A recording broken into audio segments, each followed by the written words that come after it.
สบายดีลูกล่ะไปดีได้ ส ไหม บายดีงามแท้ว่าใส่ชุดงามแท้จ้าเพิ่นว่าแม่เพิ่นนั่นนะแม่ว่าชุดงามแท้จ้าเพิ่นน่ะสบายดีเด้อป้าลุงซีทุกทานจ้าเดี๋ยวคนติบ่ได้หนังติ้วกับเบิดแล้วนี่ ติวบ่ได้เลย เฮ้ยบ่าวหนังติ้วลูกนะเฮ้ยในกล่องน้ำกล่องล่างดูในน่ะกระตีนมานอนเฮาน่ะ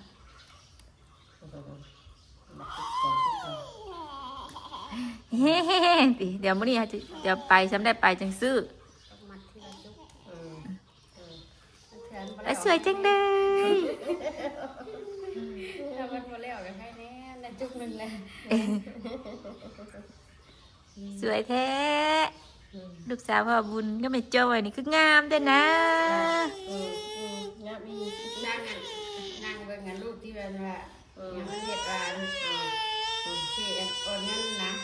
ว่าอ้าปากอะไรเห็นตอนสิอ้าปากกรุณาโกนเงินเนี่ยอ้ายเฮ็ดอะไรอ้าปากมันตั้งดื้อแต่น้อยอย่าดีหาเฮ็ดเนาะอ้าปากเฮ็ดแบบซุบดูหน้าปากง่ายนะเก่งเลย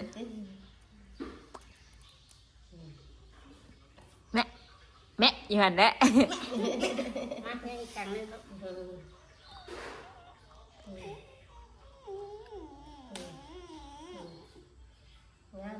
ท้องเจ็บกระเพาะว่ะเจ็บแล้วขึ้นมาใส่เนี่ยเพิ่นบ่ลงไปกินกันเลยนะกินกับบ่ลงเมื่อกินมะขามดองตอนนั้นน่ะเซฟอันนี้ก็เจ็บจุกแบบจุกแบบนึงนะมีตู้หน่อยปลาแหลงมินมาให้กินก็บักคาบเจ็บกระเพาะแล้วดิปลาแหลงมินก็มีตู้ดิกี้นะแล้วย่านเขาทิมเดี๋ยวไม่ยังนะเขามาแต่เขาคุมมาแต่แล้ว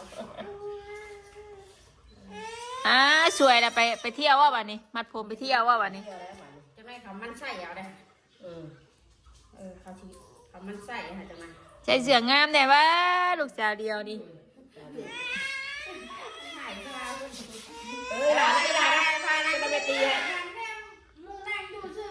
เมื่อคืนนี่นอนน้ำในตู้จนเลิกเลยเบิ่งในตู้ผูกเบิ่งอีรักผูกเบิ่งอีรักผูกเบิ่งว่าอีหลานดีนะโอ้ยบ่เห็นแต่กะจ้าเมื่อยน้ำเด็กยาดอกมันได้บรรลายชุดไม่ต้องเบิ่งตัวก่อนจะเบิ่งที่เนาะพี่หันมาแม่พี่อ้าปากไงวะหันไปหาแม่จอยตัวเฮ็ดแหละตัวหันไปหาไอ้ผ้าใช่คือกันแท้กับแม่จอยป้อขาตุ้งๆคือกันแท้นี่บ่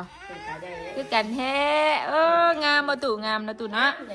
อาจจะไปเที่ยวใส่เด้อไปเที่ยวใส่ก็ไปน้ำบัดก็ไปเที่ยวใส่เด้อน้ำบัดก็ค่ำๆเท่าไหร่จังสิได้ไปไปทำบุญไปนั่นแหละ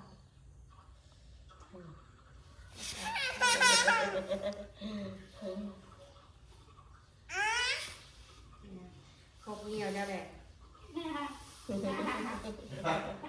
ย่า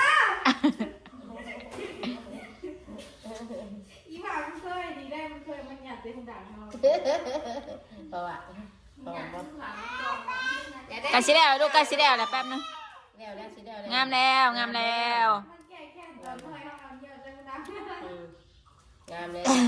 เห็นว่าเขายัดเส้นผู้ดังเจ้าตลอดเนี่ยดังที่ใช้ปากพร้อมนะเสียดดินอันนี้เอาเส้นปากเส้นผู้ดังเจ้าแต่จะหน่อยกว่านี้ผ้าแกะออกมาผ้าก็ให้เจ้าดมเพราะ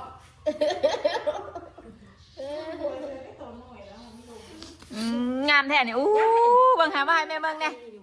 มันสิเป็นสิเอาแล้วไปแล้วพอเข้าน้ำลูกละมาเลยพอจะอาบน้ำเลย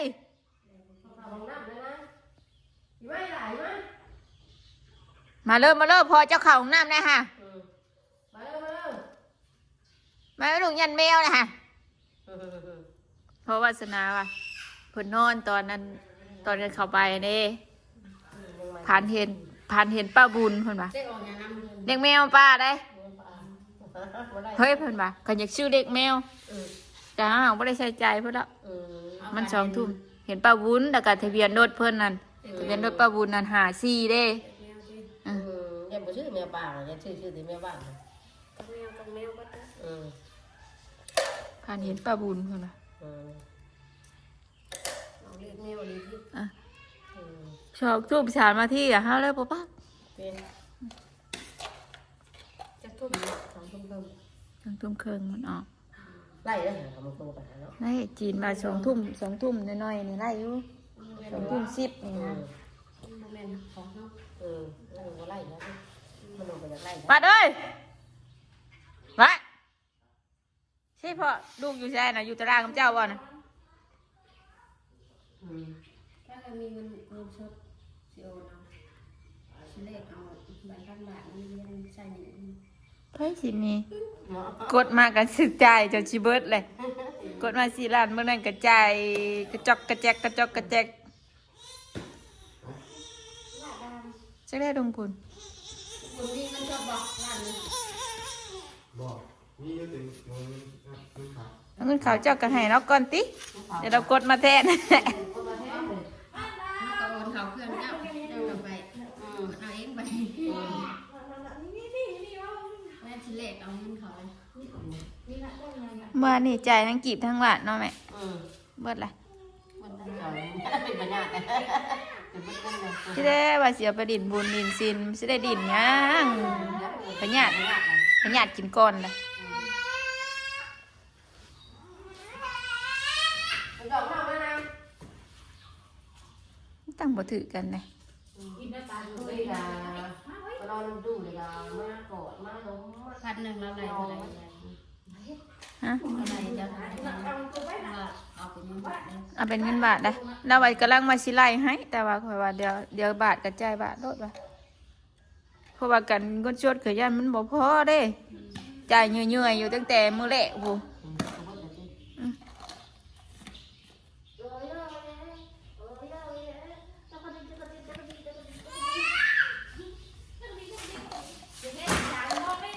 มาแม่คุมให้ค่ะ กินแล้วนะคือบอกกินยา แน่นะน้ำชมเจ้าพี่ละลูกกินนะเด้มกินแล้ว เอาไหมเอาไหมนะชมตัวน่ะ เอามาพี่แม่จะเปิดให้เนี่ยมาไว้ เนี่ยหลักที่เอา ไปเทมไปหันข่ายยามใดเนี่ยเอ้าแต่น้ำชมหน่อยเลยเอาตู้เปิดไปลูกไป ก่อนมันเป็นตะแพง ไหนงาม ตู้เปิดไป ก่อนมันเป็นตะแพง มันเฮียเลยค่ะเฮียเลยค่ะแม่เปิดให้ร้านหน่อย มาไม่ปืนเห็นไหมละ อ้าวเป็นเด็กบอลเตะดินเฉย เอามาเอาบ่เอา เอามากินนะแม่ เอามากินได้ไหมเอาเด็กๆไม่ถูกอ่ะ ใจชุดนี้คือผู้ใหญ่แท้นี่ หลากหลานไปเลย เออ ขนาดอาภาพขึ้นเนี่ย โอ้ขี่ลาบลูกนะขี่นั่นบอลไดโนเสาร์บอลซื้อหน่อยแบบกระมันแบบกระเทินนะซื้อเบอร์3มันพอดีกับหุ่นนั่นเลยแบบเขินเริ่มจาก อันนี้ดูอาทีดึงที่ไหนไว้มาสิ แล้วนี่พอดี บอส่งนี่ ปีหน้าก็นุ่งไล่ เห็นบ่มันลานเหยียบไปนั่งล่มเลย เห็นมันดิ่งกูไม่ได้กับดิ่งดึง อ่าจ้ะ เย็นหัว ยินวันนั้น บ้านเราตัวแม่ให้บ้านไปไปแม่ของเลย เปิดสิร้องเพลงอย่าคัดจังหวะเพิ่น เราเพลง เด็กกูเด็กกู เราเพลงอยากดูแฟน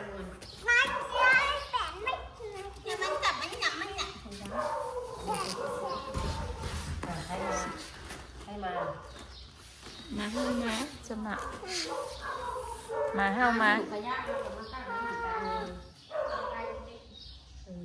ได้งานเอาว่า มาพี่ดูมาพี่น่ะเพิ่นมาแล้ววะเพิ่นชักยามาแล้วมาแม่แม่ดีๆแม่บ่ได้ตัวสิงนุชเพิ่นมาชักยาเลย จะอยากไหมว่าจะอยากไหมว่า ไอ้ อยากไหม ญาติบ่ฉันบ่เพิ่นสิซักแขนจุ๊บเลยนี่นี่เอาตัวอีมางอยมึงนี่งอยมึงน่ะตัวอีเอามางอยนี่ คนให้ก็คนจักยาเลยก็จริงนะ ป้าคือคุณแท้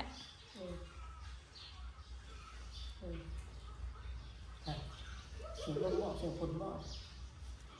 ดูคือเห็ดนะนี่บ่ดูคือเห็ดนะนี่กับแม่ แล้วจึงต้องผ่านนะคะ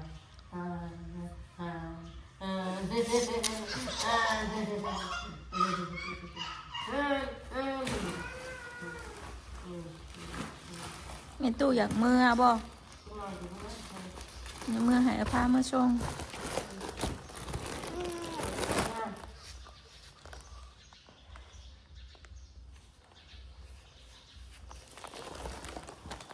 มันแตกแล้วลูกมันแตกแล้ว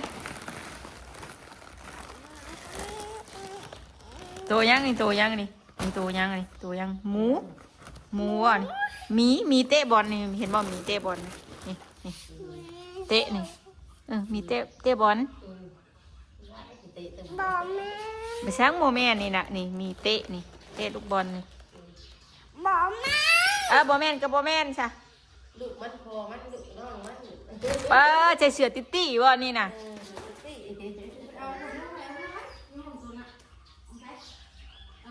เอาคนแม่มาเลยมาล่าเลยไปลูกไปให้คนแม่มาหลานนะทุกออกมา อุ้ยหยานเด้มีต้องส่งว่ะมีต้องส่งใช้เงินบ่นะขอเงินพอบุญเด้อเงินพอบุญเด้อต้องส่งเด้อไปว่าประดิษฐ์ใช้เด้อมานี่ฮะลูกสิไปบ่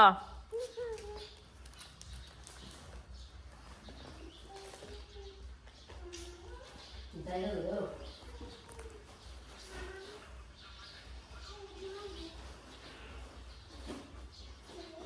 เดี๋ยวไปหาแต่มันแล้วมันแกล้งแล้วมันให้ มันก็มันก่อถึงมันลงมันโอเคเป็น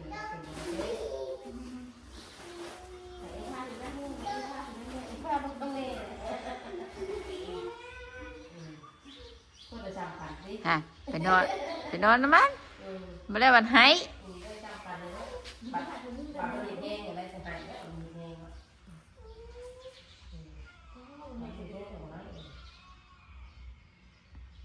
ได้มาติดปัญหาเงินปะมันสิได้บ่เงินปะได้บ่เดือนนึงได้บ่เดือนนึงก็มาแล้วนะ เอาขนมมาไปที่ได้เห็นไว้ ได้บ่เดือนนึงเนาะ ไปมื้อไหนวะ ถ้ามันได้ว่าตามเพลงมันได้ เอาขนมมาไป อยู่มื้อแต๋วบ่ ไปด้วยเตียวเนี่ยด้วยเตียวมากเลยนะหรอด้วยเตียวมึงมาเอา ไปว่าเอาขนมมาไป ว่าถ้าหลักที่สิไปน้ำเตียวเลยนะไหวมันใส่ก็ก็ คือฮู้แท้น่ะไปนอนชะมะแง่งอยู่บ้านนี่ฮู้แท้ ถ้าไม่สิไปป้าแล้วถ้าสิไปป้าแล้วถ้าสิไปน้ำเตียวป้าแล้ว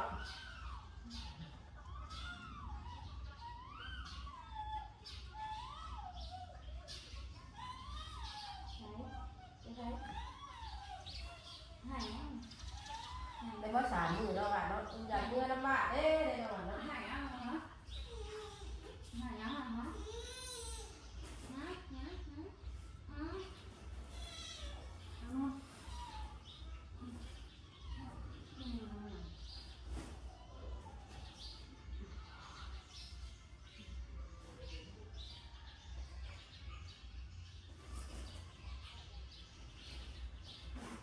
นอนกันแล้วเนาะ เนาะใกล้กันเลย